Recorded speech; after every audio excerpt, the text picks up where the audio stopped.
কোনো স্কুলের শিক্ষার্থীদের মধ্যে ছাত্র সংখ্যা 55%। কোনো একটা স্কুল আমরা যদি কল্পনা করি, একটা স্কুল কল্পনা করি আমরা, এ হচ্ছে একটা স্কুল। এই স্কুলে এই স্কুলে হচ্ছে ছাত্র সংখ্যা হচ্ছে ছাত্র এটা হচ্ছে ছাত্র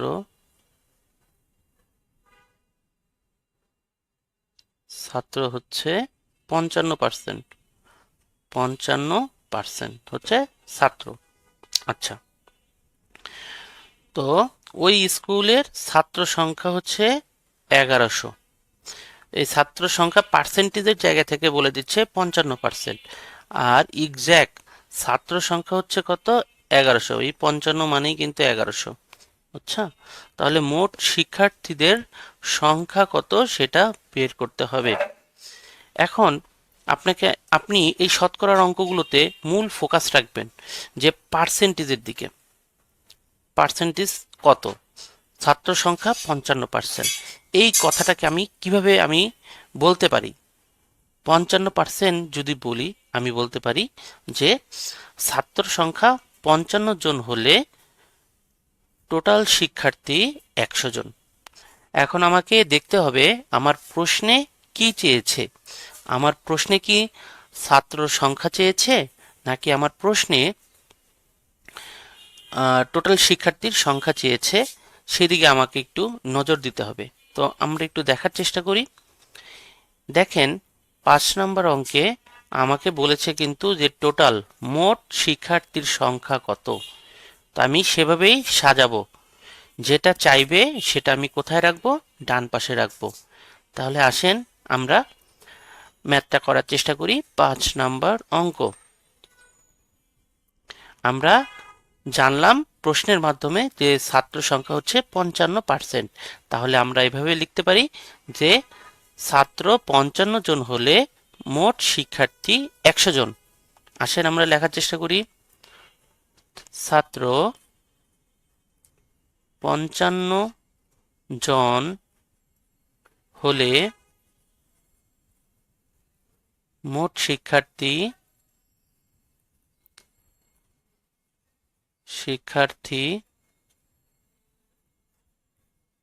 কতজন? 100 জন।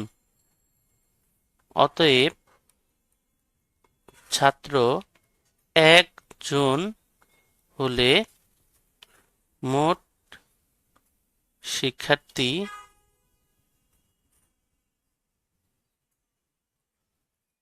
100, নিচে হবে কত?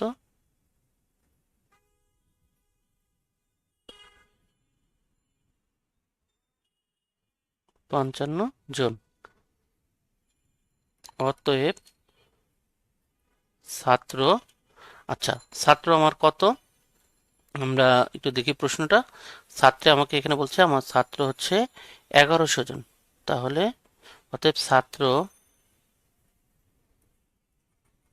1100 জন হলে মোট শিক্ষার্থী 100 গুণ 1100, নিচে হচ্ছে 55। ওকে, এখন আমরা এটাকে কাটাকাটি করার চেষ্টা করি। 11 দিয়ে যদি কাটি, 11 একে 11, আর এই দুইটা শূন্য কাটলাম, তাহলে দুইটা শূন্য উপরে উঠলো। আর এখানে 5 11 55, 11 দিয়ে কেটেছি, তাহলে 5 দিয়ে যদি আবার কাটি, 5 20 100। এখন আমার কি কি থাকলো?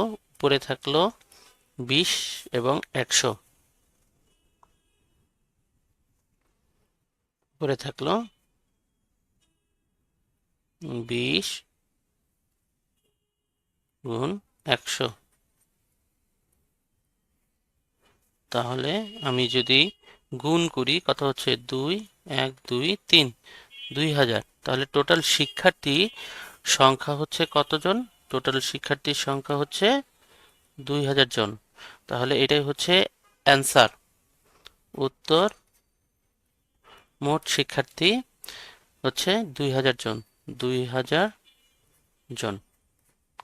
ওকে, তাহলে আমাদের এই অঙ্কটা হয়ে গেল। ধন্যবাদ।